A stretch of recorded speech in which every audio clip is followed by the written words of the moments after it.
Welcome students. इस lecture में हम एक प्रॉब्लम डिस्कस करेंगे। जैसे कि हमने एक टॉपिक पढ़ा था एसी थ्रू अ रजिस्टर, तो उसी से रिलेटेड एक प्रॉब्लम सॉल्व करते हैं ताकि हमारा कॉन्सेप्ट मजीद क्लियर हो सके।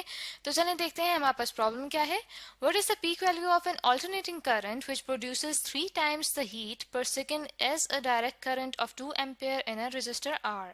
हमें ये कहा गया है कि अगर हमारे पास एक रजिस्टर आर है, जैसा कि मैं यहाँ पे ड्रॉ कर रही हूँ, तो हमें कहा गया है कि अगर एक डायरेक्ट करंट है 2 एम्पेयर का, और डायरेक्ट करंट जैसे कि हम जानते हैं कि हमारे पास ऐसा करंट होता है जो अपनी पोलैरिटी को चेंज नहीं करता, यानी कि अगर ये लाइन जीरो करंट को शो कर रही है तो वो लाइन के दूसरी तरफ नहीं जाएगा बल्कि एक ही तरफ उसकी पोलैरिटी रहती है।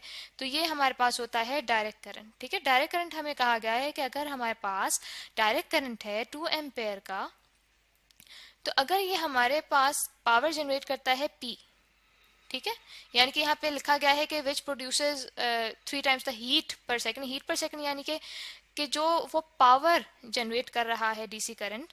तो हमने ऐसा अल्टरनेटिंग करंट फाइंड करना है जो कि इस पावर के 3 टाइम्स जो है पावर वो प्रोड्यूस कर पाए। ठीक है, समझ आ गया होगा आपको कि यानी कि हमें वैल्यू दी गई है डायरेक्ट करंट की जो कि है 2 एम्पेयर। तो हमने ऑल्टरनेटिंग करंट, यानी कि ऑल्टरनेटिंग करंट जैसा कि हम जानते हैं कि अगर यहाँ पे मैं उसे ड्रॉ करूँ तो ऑल्टरनेटिंग करंट ऐसा करंट होता है जो कि अपने पोलैरिटी चेंज करता है। ठीक है, तो हमें ये कहा गया है कि हमने जो ये हमारे पास ऑल्टरनेटिंग करंट है इसकी ऐसी वैल्यू हमने फाइंड करनी है, पीक वैल्यू यानी कि मैक्सिमम वैल्यू जो हमारे पास करंट की है, जिसे मैं आई नॉट से यहाँ पे डिनोट कर देती हूँ कि जो हमारे पास ऑल्टरनेटिंग करंट है उसकी जो मैक्सिमम पीक वैल्यू है वो हमने फाइंड करनी है कि वो हमारे पास ऐसा करंट होगा जो डीसी करंट 2 एम्पेयर के थ्रू प्रोड्यूस हुई पावर के 3 टाइम्स पावर को जनरेट कर पाए। तो आइए सबसे पहले देखते हैं कि हमारे पास डाटा में क्या क्या क्वांटिटीज गिवन है, वो सबसे पहले अपने पास नोट डाउन कर लेते हैं। सबसे पहले हमें बताया गया है कि जो हमारे पास करंट है, डीसी करंट है, वो हमारे पास है 2 एम्पेयर। ठीक है, उसके बाद हमने फाइंड आउट क्या करना है, हमने फाइंड आउट करना है एसी का पीक वैल्यू। ठीक है, जिसके लिए वो 3 टाइम्स जो है पावर जो है वो जनरेट कर पाए जो कि डीसी करंट जनरेट कर रहा है। अब इस तरह करते हैं कि सोल्यूशन स्टार्ट करते हैं कि हमारे पास सबसे पहले हमने देखना है कि हमारे पास जो हीट प्रोड्यूस हो रही है पर सेकेंड डीसी की वजह से, जिसे मैं डिनोट कर देती हूँ एच डी सी। ठीक है, वो हमारे पास क्या है आई स्क्वायर आर, क्योंकि हम जानते हैं कि जो हमारे पास पावर जनरेट होती है उसका फॉर्मूला होता है आई स्क्वायर आर। ठीक है, तो यहाँ पे जैसे कि हम जानते हैं कि हमें आई की वैल्यू गिवन है जो कि 2 है, तो यहाँ पे 2 का स्क्वायर हो जाएगा तो हमारे पास आ जाएगा 4r। उसके बाद हम देखते हैं कि जो हमारे पास हीट प्रोड्यूस होनी चाहिए एसी करंट की वजह से वो कितनी होनी चाहिए, 3 टाइम्स एच डी सी।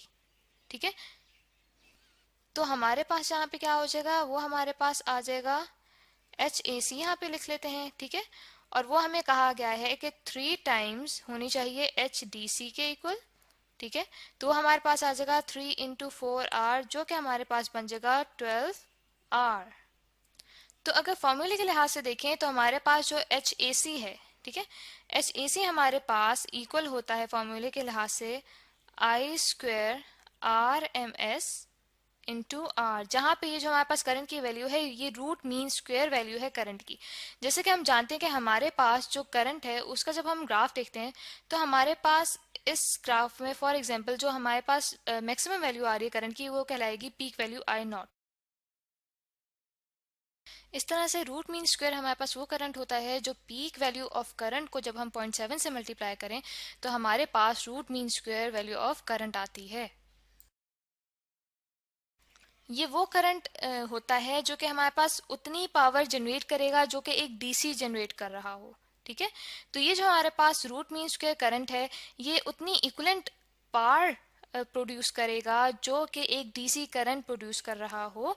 तो यहाँ पे इस तरह करते हैं कि इन दोनों इक्वेशंस को नंबर कर देते हैं कि हमारे पास इक्वेशन नंबर 1 है और ये हमारे पास इक्वेशन नंबर 2 है। अब इक्वेशन नंबर 1 को इक्वल करते हैं इक्वेशन नंबर 2 के, तो हमारे पास आ जाएगा I square R M S, R equal हो जाएगा 12r के, आर दोनों तरफ से कट जाएगा तो हमारे पास जो आर एम एस की वैल्यू है आई की वो आ जाएगा हमारे पास 12, और आई आर एम एस यानी कि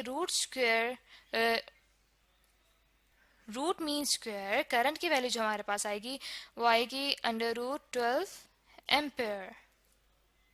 अब पीक वैल्यू का जैसे कि हम फार्मूला जानते हैं कि जो हमारे पास पीक वैल्यू होती है करंट की, उसका फार्मूला हमारे पास होता है I not equals to √2 into root mean square value of current, जो कि हमारे पास इक्वल हो जाएगा √2 मल्टीप्लाइड बाय √12 एम्पेयर। जैसे कि हमने रूट मीन स्क्वायर करंट की वैल्यू निकाली थी, तो हमारे पास ये बन जाएगा √24 एम्पेयर। और जो हमारे पास लास्ट वैल्यू आएगी, यानी कि कैलकुलेशन के बाद peak value of alternating current की जो वैल्यू आएगी वो हमारे पास आ रही है 4.9 एम्पेयर।